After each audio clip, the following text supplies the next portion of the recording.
नमस्कार दोस्तों, आज हम पाठ 3 कल्लू कुम्हार की ऊनाकोटी के प्रश्न उत्तर करेंगे।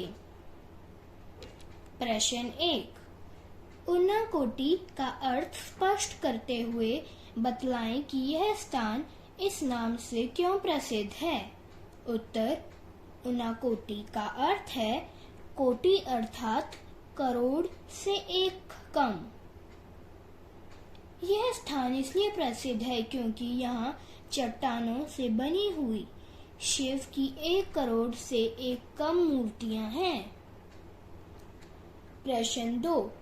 पाठ के संदर्भ में ऊनाकोटी में स्थित गंगावतरण की कथा को अपने शब्दों में लिखिए। उत्तर।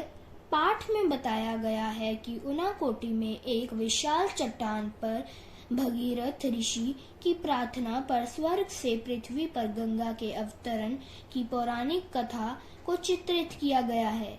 भगीरथ की आशंका थी कि गंगा अवतरण के प्रहार से कहीं पृथ्वी पाताल लोक में न धंस जाए, इसलिए उन्होंने शिव को इस बात के लिए मनाया कि गंगा को वे अपनी जटाओं में उलझा ले और फिर पृथ्वी पर धीरे धीरे बहने दें। एक चट्टान पर शिव का चेहरा है और उनकी जटाएं 2 पहाड़ों की चोटियों पर फैली हुई हैं। प्रश्न 3। कल्लू कुम्हार का नाम ऊनाकोटी से किस प्रकार जुड़ गया। उत्तर। कल्लू कुम्हार पार्वती का भक्त था और वह शिव पार्वती के साथ कैलाश पर्वत पर रहना चाहता था। पार्वती के कहने पर शिव एक शर्त पर कल्लू को कैलाश पर ले जाने को तैयार हुए। उनकी शर्त थी कि उसे एक रात में उनकी 1 करोड़ मूर्तियां बनानी होगी। वह रात भर मूर्तियां बनाता रहा। सुबह होने पर मूर्तियां 1 करोड़ से एक कम मिली। शिव ने इसी बात के बल पर कल्लू कुम्हार से पीछा छुड़ाया और उसे वहीं छोड़कर चले गए। इस प्रकार उन मूर्तियों का निर्माता होने के कारण कल्लू कुम्हार का नाम ऊनाकोटी से जुड़ गया। प्रश्न 4। मेरी रीढ़ में एक झुरझुरी सी दौड़ गई। लेखक के इस कथन के पीछे कौन सी घटना जुड़ी है। उत्तर।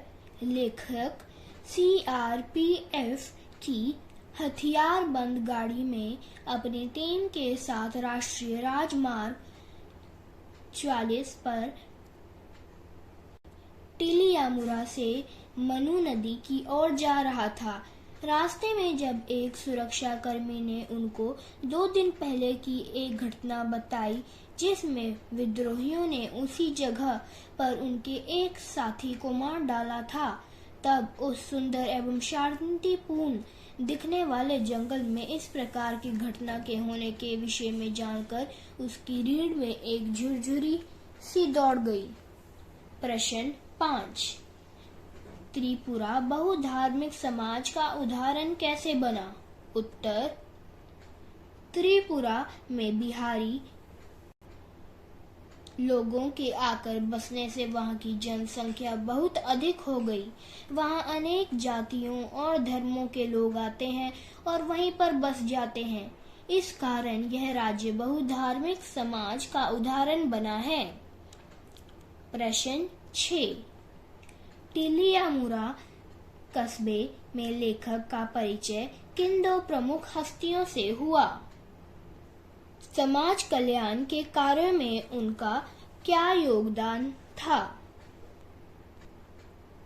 टिलियामुरा कस्बे में लेखक का परिचय सबसे पहले वहां के प्रसिद्ध लोक गायक हेमंत कुमार जमित्या से हुआ। वे संगीत नाटक अकादमी द्वारा पुरस्कृत भी हो चुके थे। वे त्रिपुरा के एक कबीले से संबंधित थे। जवानी के समय वे पीपल्स लिबरेशन ऑर्गेनाइजेशन में कार्य करते थे। लेखक जब उनसे मिला था उस समय उन्होंने हथियारों से संघर्ष का रास्ता छोड़ दिया था और जिला परिषद के सदस्य के रूप में लोगों की सेवा में लगे हुए थे। लेखक वहां की एक और हस्ती से मिले। वह थी मंजू ऋषि दास, जो एक गायिका थी। वह अनपढ़ थी परंतु आकर्षक महिला थी।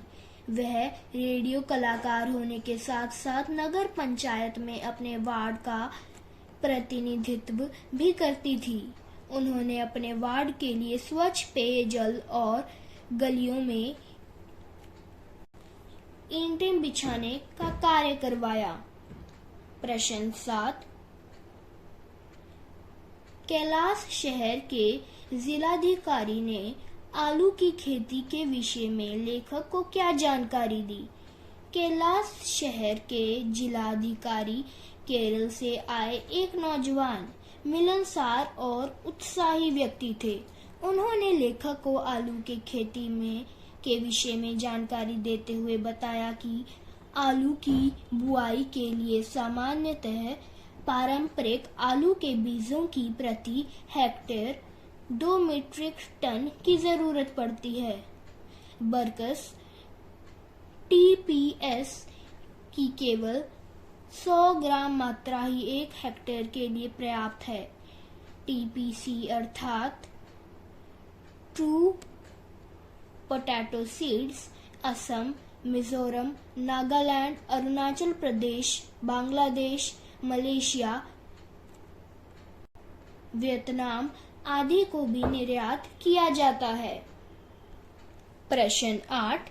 त्रिपुरा के घरेलू उद्योगों पर प्रकाश डालते हुए अपनी जानकारी के कुछ अन्य घरेलू उद्योगों के विषय में बताइए।